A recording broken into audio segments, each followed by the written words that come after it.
हम मर गए तो सबको दफनाने की फिक्र होगी।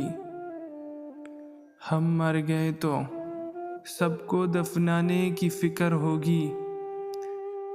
किसी को कब्र की तो किसी को ले जाने की फिक्र होगी। मेरा नाम पुकारा जाएगा मस्जिद के मीनारों में। मेरा नाम पुकारा जाएगा मस्जिद के मीनारों में। कहीं देर ना हो जाए जिनाजे की फिक्र होगी। पहले रोते थे मेरे मरने के अफसोस में।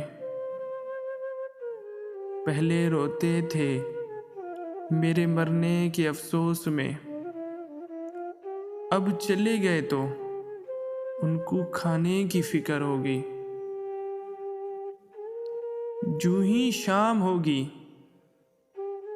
परेशानी बढ़ जाएगी। जूं ही शाम होगी परेशानी बढ़ जाएगी। कितने मेहमान आ गए सुलाने की फिक्र होगी। फीके चावल बनाएंगे सब गोश्त बनाएंगे। फीके चावल बनाएंगे सब गोश्त बनाएंगे।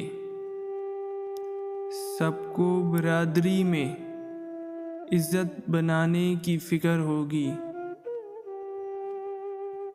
हम मर गए तो सबको दफनाने की फिक्र होगी।